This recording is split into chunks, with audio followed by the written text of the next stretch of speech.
I just spent $10,000 in November learning a harsh truth that I probably didn't even need to spend $10,000 to learn. I'm gonna explain everything right now, but what I want you to know is if you're watching this video and you're anything like me, you're probably trying too hard to be successful. And the thing is, the harder you try to make success come to you and the faster you try to make it be right here, right now, as bad as you want it, that mindset is causing you to push it further away unknowingly. And I know you're probably wondering, like, how, or it might not be registering yet, but look, check this out. So I'm gonna break this down. So I'm a barber, right, by trade currently, and I'm cutting hair, and I've kind of reached a top space in a space of barbering, but I can already see ahead my ceiling that'll be there right now. And I say, okay, I can only make as much money as time I have.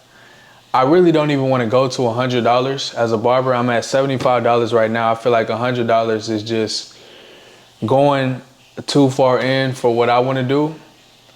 I'd rather make content full time, right? That's what I've always been interested in since I was a young kid, right? It's content and being a YouTuber, and that's what my dream is. That's what my heart is.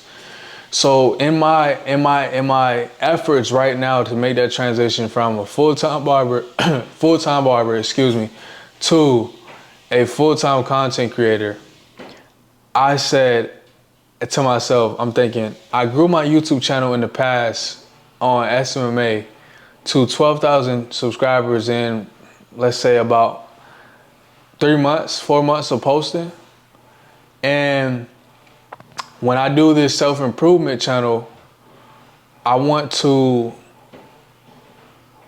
make sure I do it right this time, right? I want to make sure I have scripts. I want to make sure I have good thumbnails. I want to make sure that the video structure is a proper format and the video length is a good length for it. But the problem with this is, in the self-improvement space, and even just what I like to watch myself, it's about raw authenticity, man. It's about not having the most optimized video settings. You can shoot in a cave. Honestly, it would be a stronger proposition for the video the more raw the area and the scene is. But I didn't think of it this way because in my mind, I want to push it to be the best that I can be.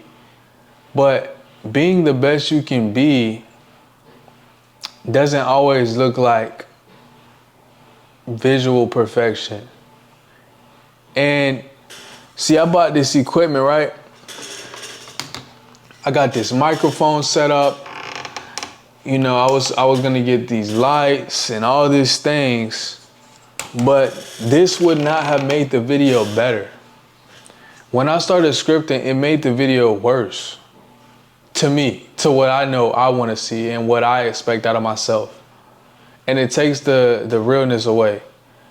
And this is all just to say that this is not about making YouTube videos, right? This is about understanding that you don't need to have everything perfect to start.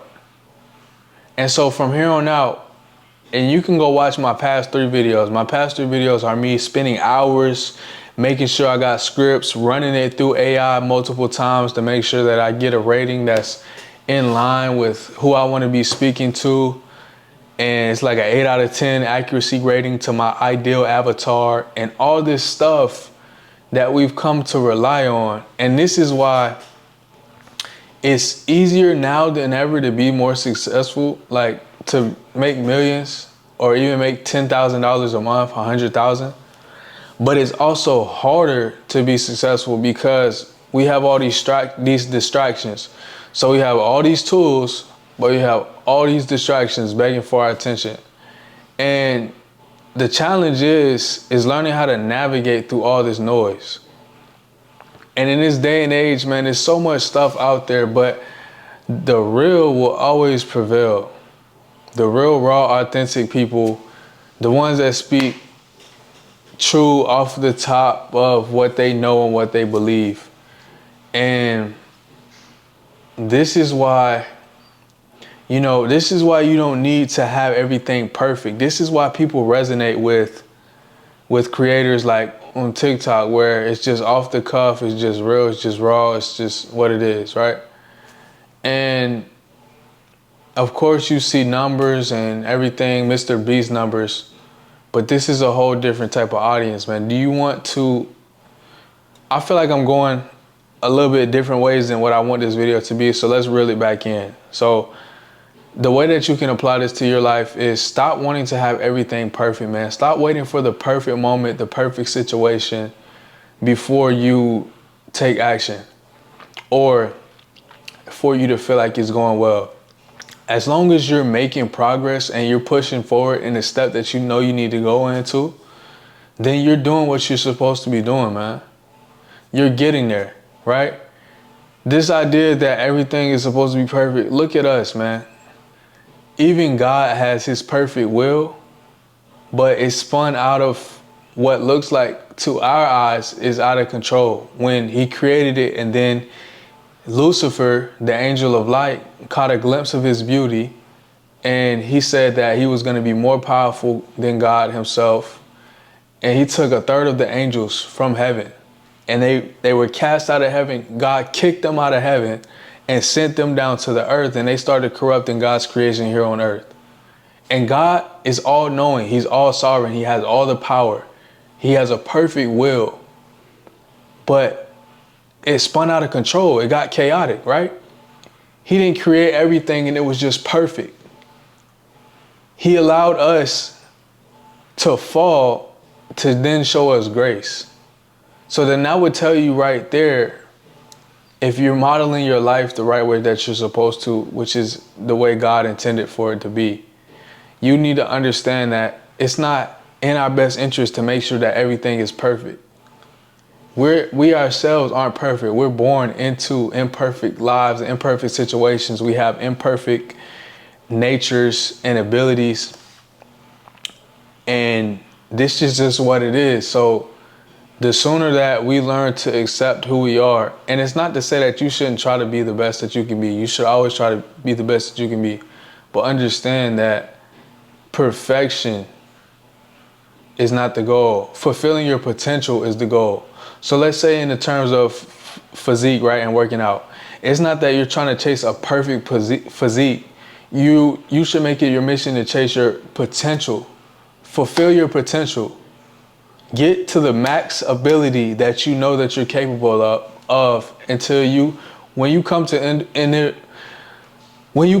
end of your life and you look back, you can say, look, I left it all out there. I left it all on the field. I did what was needed to be done, and I didn't wait for that perfect moment. I didn't wait for something that I felt like I needed to be ready. If you look at life, oftentimes when you take that step that ends up being the best for you, you never felt ready. You never felt like this was your best work, right? Because our standards for ourselves are much higher than what others might see. So this is what I want to tell you, man. Stop waiting for the perfect moment. Stop trying so hard. Just do it as it is. Start before you're ready. Post what you think is not even complete. And apply this principle to your life and see if you don't benefit from making progress.